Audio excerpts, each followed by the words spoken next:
Olá, pessoal! Como vocês estão?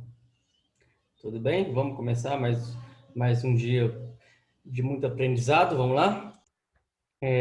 Na aula passada, nós estudamos os crimes de... Começamos o estudo, né, de crime de moeda falsa, não é verdade?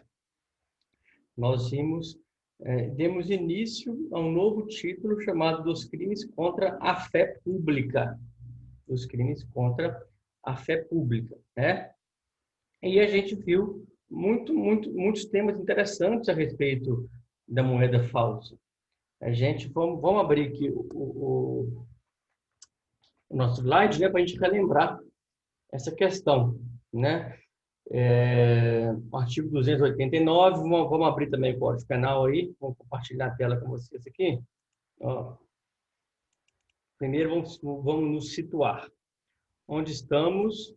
Vamos abrir o Vadimeco. Artigo 289. Olha aqui. Título 10 dos crimes contra a fé pública. Do capítulo 1 da moeda falsa, né? Infelizmente, às vezes circula, né? Tem de tempos em tempos, eles começam a circular a moeda falsa no nosso aparece aí. Eles gostam muito da nota de 100. Falsificar uma nota de 100. Disse para vocês que tem duas maneiras de falsificar, né? Através da contrafação ou da alteração. A contrafação é a própria fabricação da nota. E a alteração, né, é já pegar uma nota pré-existente e mudar o seu valor, né? Você vai lavar aquela nota, inserir nela as cores e o modelo e os números, né, lógico, da nova nota. Nota de 2 ir a 100.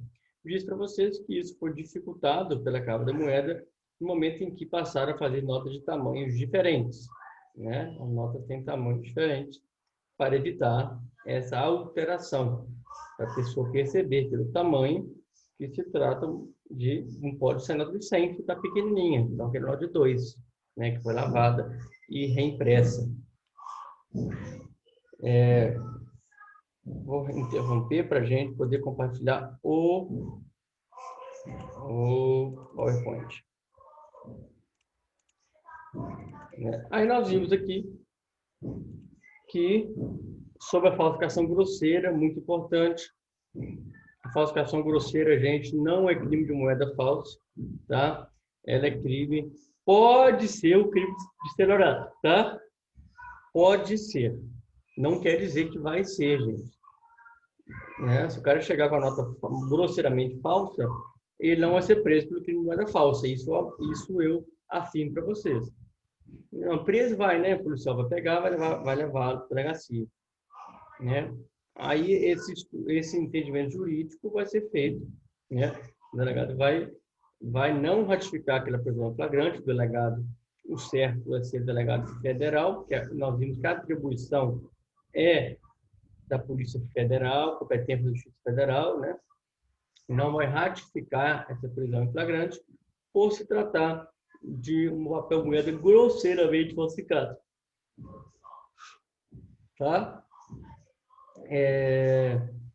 Agora, quer dizer que a pessoa vai ser presa por estelionato? Vai depender. Por isso que a súmula 73 fala pode configurar. Por isso falou aqui em tese. Aqui, ó, em tese. Tem que ver o caso concreto. Quer dizer isso. Quando a súmula fala em tese, ela quer dizer vai depender do caso concreto. Se aquela pessoa simples foi enganada, né? Então, ela vai responder por quem passou a nota falsa, para aplicar um golpe nela, vai responder por estelionato. Certo? Agora, fiz a ressalva que, no entanto, se ela for extremamente grosseira, um dinheiro de joguinho, um dinheiro, né? Aí não tem crime, né? Diante da absoluta impropriedade do objeto. Ok? Terminamos a aula, acho que o momento importante, mais importante da aula foi aqui, nesse momento, em que vimos o crime de circulação de moeda falsa e de circulação privilegiada. Isso aqui é muito importante entendermos, gente. Nas duas formas, a pessoa está passando para frente o dinheiro falso do mesmo jeito. Está circulando, pondo em circulação do mesmo jeito. A grande diferença é o dolo anterior, gente. no primeiro momento, quem recebeu aquele dinheiro falso não sabia que era crime. Aqui, ó, no privilegiado, não sabia. Aí ele fala, dinheiro da difícil para todo mundo, deixa eu, deixa eu passar para frente, deixa eu passar, enganar outro bobo, porque eu já fui o bobo da história e quero passar para frente e esquecer isso. Aí ele vai, comete um crime, mas de forma privilegiada, a pena é menor. É muito diferente daquele que desde o início sabia que era falso. Talvez ele até participe do esquema, né? Um falsifica e o outro passa para frente. Nesse parágrafo primeiro, é crime de moeda falsa do mesmo jeito, igual o caput. É um crime equiparado à moeda falsa. No parágrafo segundo, a circulação privilegiada. Bacana. Então, gente, vamos voltar aqui para o Código Penal. Para a gente ver aqui. Pronto. Aí, em seguida, gente, olha só. Crimes assimilados ao de moeda falsa. Aí você dá uma lida depois, ó, 290. Formar cédula, nota ou bilhete representativo de moeda com fragmentos de cédula, nota do bilhete verdadeiro. Suprimir em notas cédula ou bilhete para o fim de restituí-los à circulação. Sinal indicativo de sua inutilização. Restituir a circulação, cédula, nota ou bilhete em tais condições ou já recolhidos com fim de utilização. Está punindo aqui quem trabalha dentro da cava da moeda. Aqui, você observaram? Né? A nota foi recolhida para inutilizar, alguém retirou o selo de inutilização para voltar a circular. O máximo da reclusão é elevado a 12 anos e multa se o crime é cometido por funcionário que trabalha em repartição onde o dinheiro está recolhido ou nela tem fácil ingresso ou em razão do cargo. Olha só, na verdade eu falei que foi direcionado para ele, né? Na verdade, praticamente a gente sabe que foi, né? Mas o parágrafo único quer dizer que quando for para funcionário da Cava da Moeda, aí a pena vai ser mais alta, tá? 291, agora são os petrechos para falsificação. Interessante, porque a polícia pode chegar e achar só o maquinário. Só o maquinário. Então, nesse caso, vai haver crime quando você possuir, fabricar, adquirir, fornecer a título oneroso ou gratuito, ou então você possuir em casa e guardar o maquinismo, o aparelho, o instrumento ou qualquer objeto especialmente destinado à falsificação de moeda. Então a gente chega no laboratório clandestino, descobre e pega lá todo o maquinário utilizado para a fabricação da moeda. Então é crime fabricar essas máquinas, adquirir, comprar de alguém, fornecer, tá vendo? Guardar para alguém, possuir, tudo isso é crime de 2 a 6 anos, certo? Artigo 292, emissão de título ao portador sem permissão legal. Emitir, sem permissão legal, nota, bilhete, ficha, vale ou título que contenha promessa de pagamento em dinheiro ao portador ou a que falte indicação do nome da pessoa a quem deva ser pago. Está vendo? Crime bem específico do direito empresarial, né? Agora, o capítulo 2, gente, sai um pouco dessa questão de títulos e moedas falsas e vamos para a falsidade de títulos e outros papéis públicos. O primeiro focou, né, nas moedas. Agora nós estamos falando de títulos e papéis públicos. Falsificar, de novo, duas maneiras. Olha, gente, como você falsifica, já falei com vocês. Ou através da contrafação, que é a fabricação, ou alterando o que já existe. Aí são vários aí títulos aí, ó, selo destinado a controle tributário, né? Imagina aquele selo que vem no cigarro, que está ali, o selinho do IPI, um selo de produto importado, né? Selo destinado a controle tributário, papel selado, qualquer papel de emissão legal destinado à arrecadação de tributo, papel de crédito público, vale postal, cautela de penhor, caderneta de depósito, talão, recibo, bilhete, aqueles bem específicos aqui, né? Que não é muito a nossa realidade. A gente não vive em área de alfândega, a gente não mexe muito com a receita, né? Esses crimes da Receita Federal vão ser da competência do Juiz Federal, Polícia Federal. Se o selo aqui falsificado for da Receita Estadual, aí quem vai ser competente vai ser a Justiça Estadual, Polícia Civil, tá? Depende qual que é o selo, qual que é o papel, qual a natureza do tributo que está sendo aqui associado. O papel de crédito público do governo estadual ou federal, tá certo?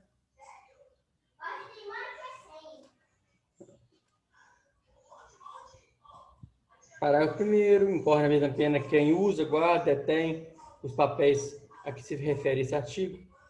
Né? Então, o 293 fala da falsificação destes documentos.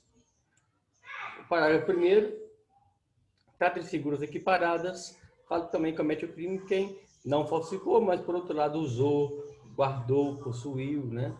Importou, adquiriu, vendeu, emprestou, restitui a circulação selo, destinado ao controle tributário, crimes bem específicos aqui. Né? E o 294 trata também os petrechos de falsificação, mais uma vez petrecho. O que é petrecho? Os maquinários. Vamos aqui punir quem fabrica, adquire, fornece, possui ou guarda objeto especialmente destinado à falsificação de qualquer dos papéis referidos no artigo anterior. Bacana? Reclusão de 1 a 3 anos e multa. Se o agente é funcionário público e comete o crime pelo exemplo do cargo, aumenta a pena da 6ª parte. Bacana.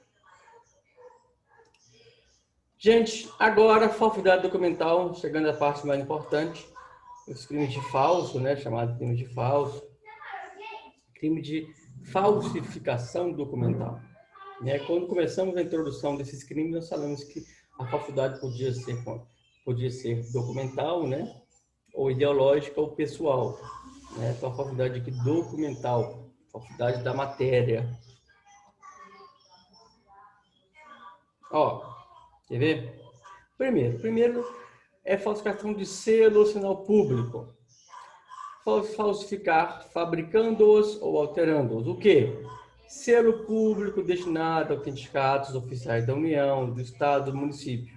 Né? Então, os selos que são usados para autenticar os atos oficiais do governo federal, do estadual e municipal, se eles forem falsificados, onde responde por isso? Cadê o crime? Está aqui, ó, 96. Selo ou sinal atribuído por lei à entidade de direito público ou autoridade ou sinal público de tabelião. Você vai falsificar os sinais do tabelião, do cartório, aqueles carimbos de autenticação, né? Parágrafo 1º. Incorre na mesma pena quem faz uso do selo falsificado. É interessante, porque você não vai punir só o tabelião lá, o que falsificou. Não. Você não vai punir só quem falsificou os documentos do tabelião, mas também quem está usando, né? Porque pode ser que alguém falsifica, tem a manha de falsificar, tem um laboratório clandestino aí, e você vai lá e compra e está usando, autentica os seus documentos com esses selos, né? Inciso 2, quem usa indevidamente esses selos, né?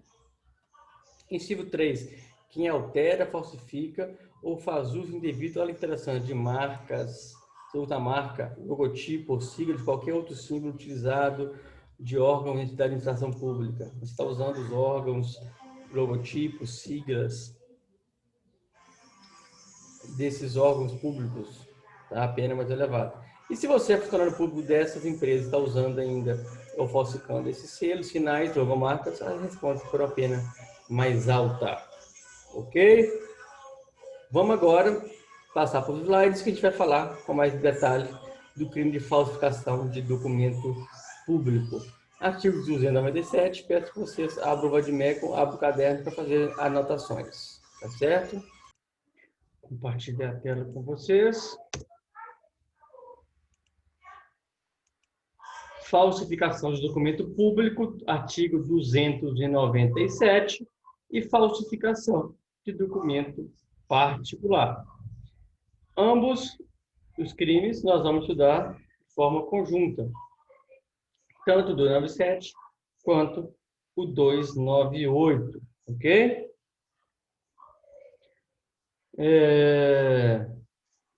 Primeiro, nós estamos tratando de falsificação de documentos, sendo público ou particular, importante sabermos o que é documento, tá? Então, documento, anota no caderno de vocês, é o escrito elaborado por pessoa determinada e representativo de uma declaração de vontade ou da existência do fato, direito ou obrigação, dotado de relevância jurídica e com eficácia probatória. Nessa frase, nós temos aqui todos os requisitos de documento. O documento não pode ser qualquer papel. Eu não posso considerar qualquer papel como documento.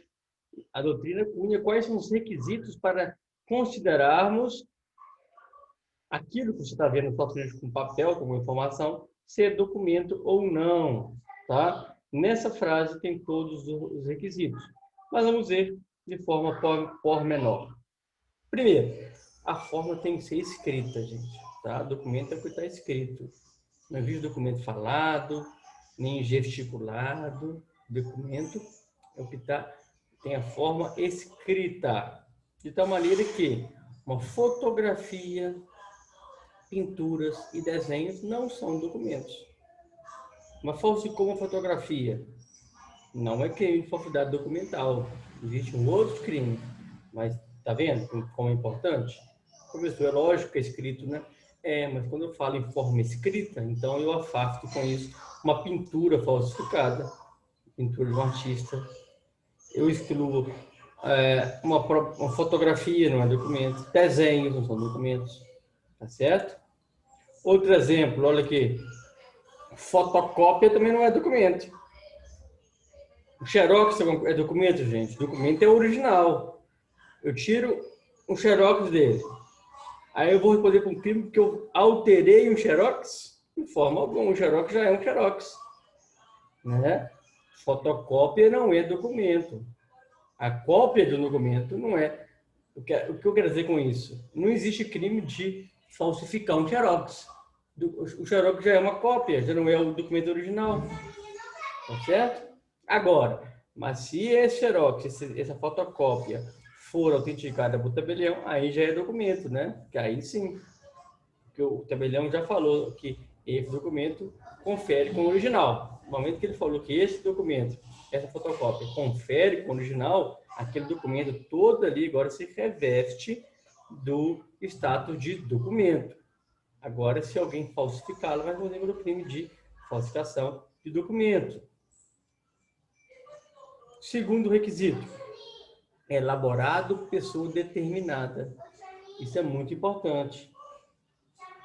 Isso é muito importante. Por quê? Um escrito anônimo não é documento, né? O anônimo, ou também chamado de apócrifo, né? O apócrifo não é, né? Às vezes o juiz manda a pessoa, o advogado emendar a petição porque esqueceu de assinar. Aí fala que está apócrifa. Né? Gente, você acha uma citação antiga, escrito, isso, a árvore é bonita, o sol está quente hoje, a lua está brilhando no céu à noite, e mais informações que sejam lá, mas esquece de assinar. Não tem, não assinar, é documento público.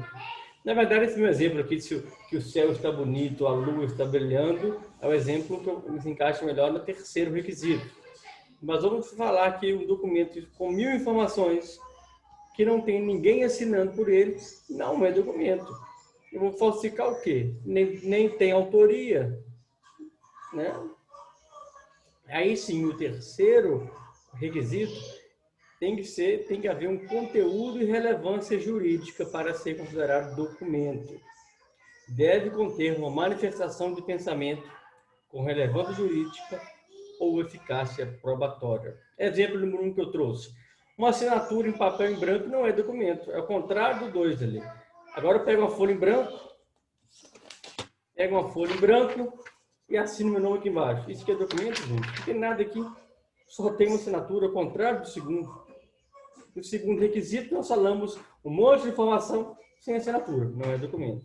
O contrário também ocorre. Papel em branco, só como assinatura do documento? Não, o que eu faço com isso? Nada. Né? Nada. Tem mais lá, não tem? Tem. Gente, tomando um cafezinho, porque no fim do intervalo, né? Dá um cafezinho.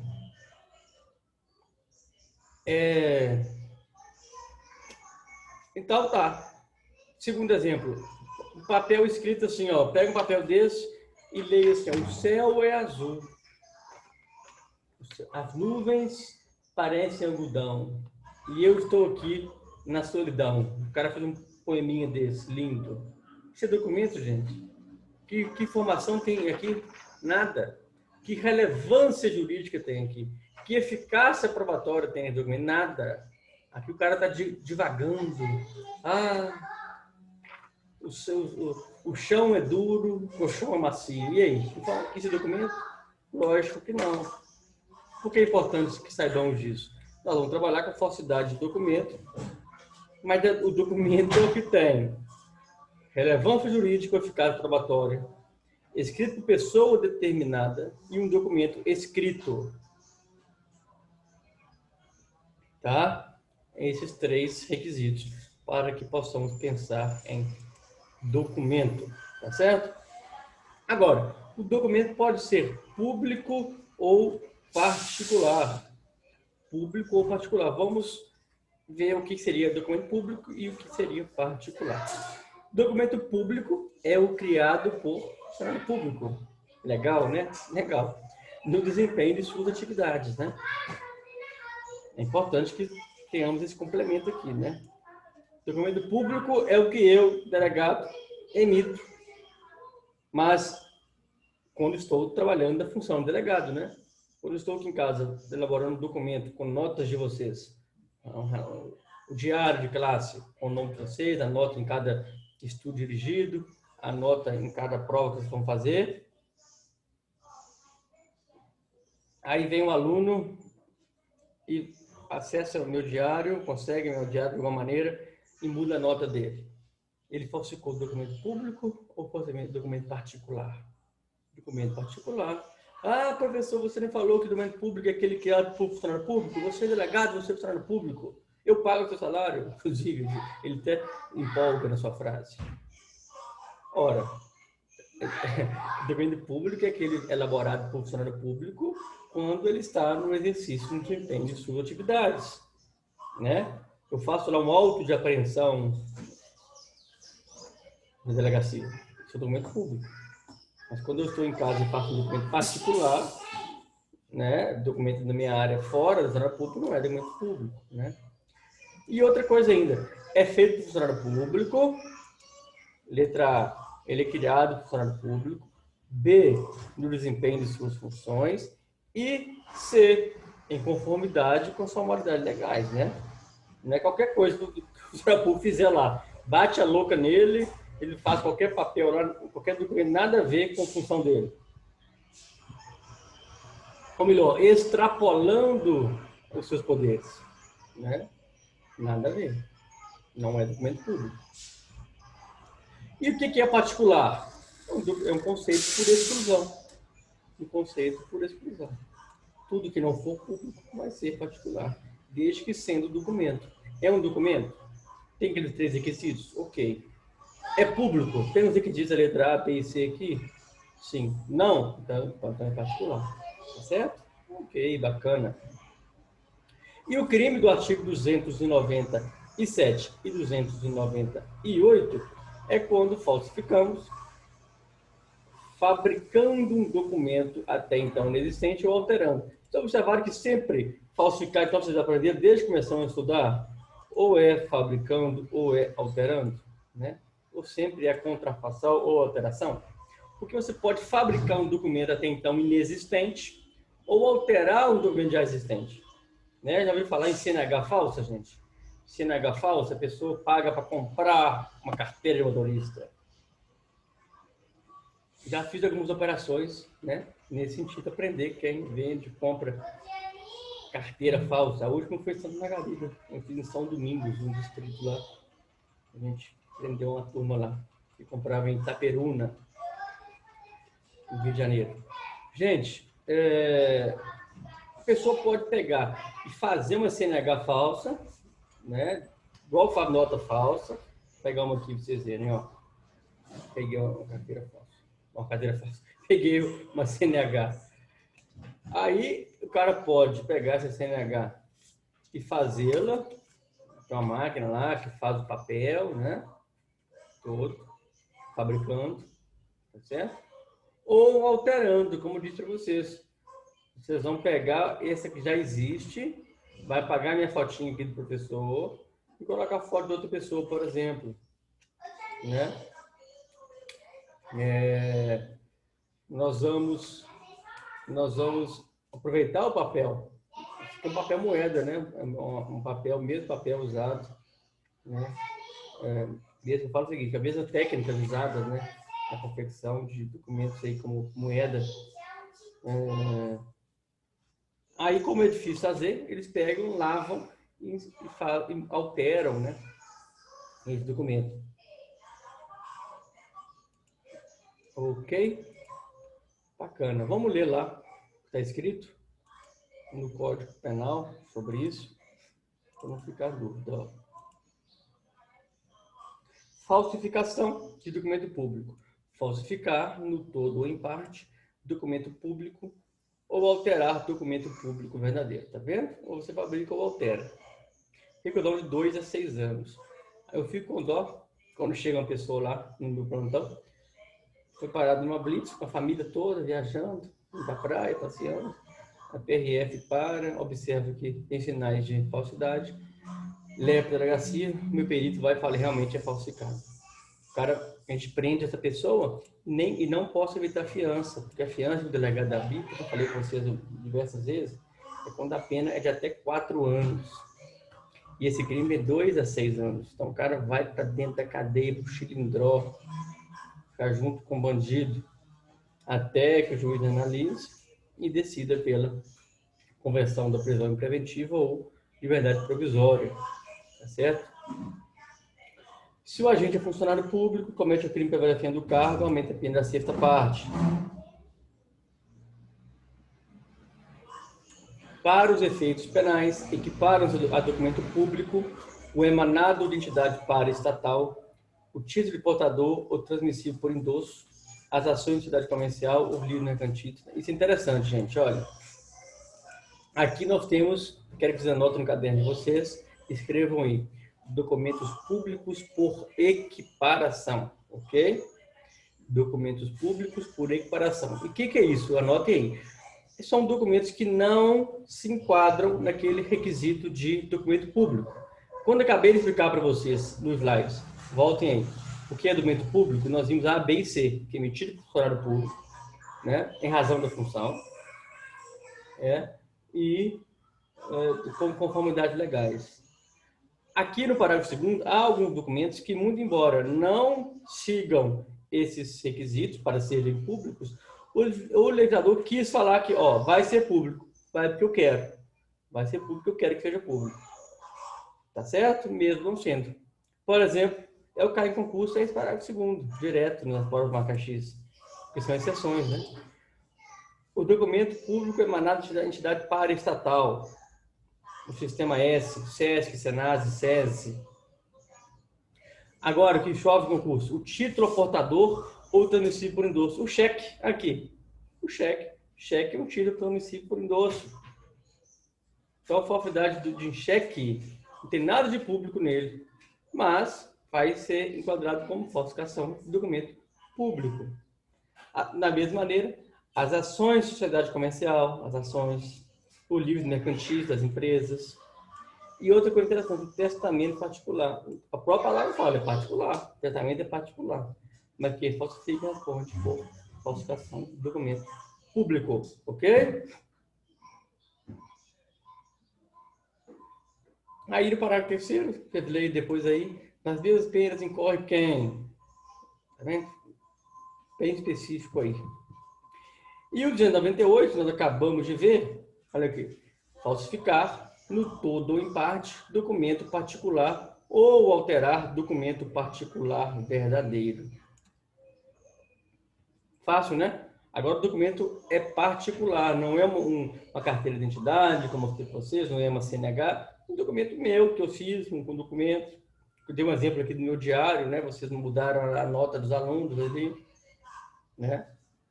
Então, o que é documento particular? Tudo que não for público, conceito por exclusão, e ainda que não estiver aqui no documento público por equiparação do parágrafo 2º do artigo anterior. Os títulos transmitidos por endosso, as ações, ou direitos mercantis, documento particular. Tá certo? Então, lembrar disso aí. E, gente, aqui o parágrafo único, queria falar para vocês, foi incluído pela lei dos crimes cibernéticos, aquela lei de Carolina Dickmann. Falei com vocês da lei Carolina Dickmann, que é a lei 12.737, foi incluída após aquele escândalo da atriz global, que teve suas fotos vazadas, né? Naquela oportunidade, perdemos a oportunidade de inovarmos na legislação para o combate ao crime cibernético, e as mudanças foram muito tímidas. Uma delas, tão tímida que foi, apenas incluiu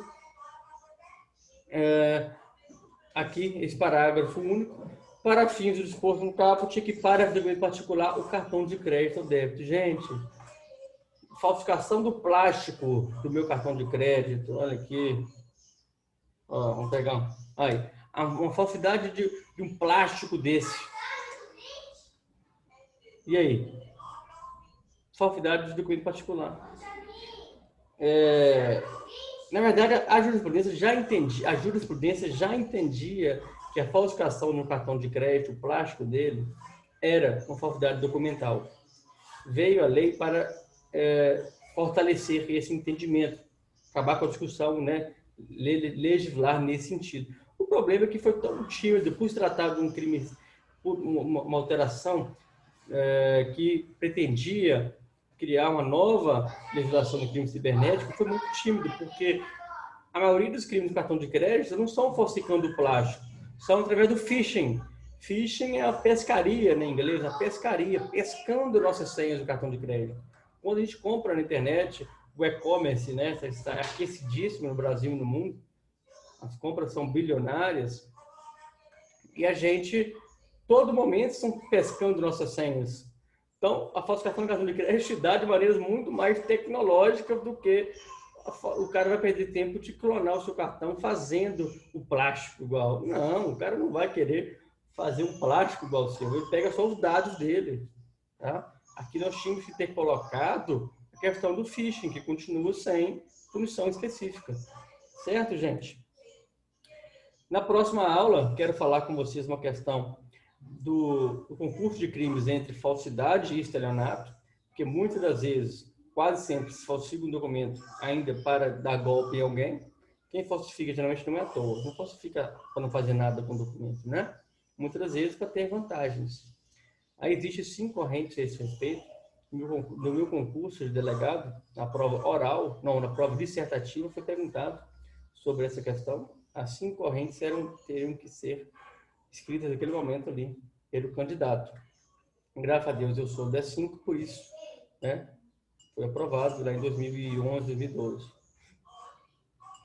Vou falar com vocês na próxima aula sobre isso. Eu lembro que no período passado, eu já também trabalhei com vocês essas 5 correntes, quando a gente estudou o estelionato.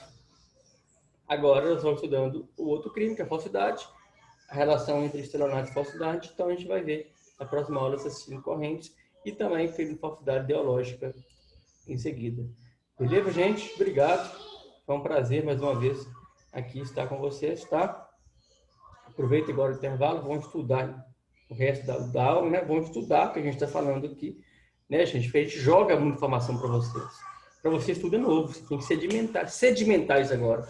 Pegar o Vadmecum, pegar uma doutrina, anotar tudo que eu falei, estudar de novo o caderno, né? Tomar um cafezinho sem açúcar, faz bem também, tá certo? Para ficar ligado.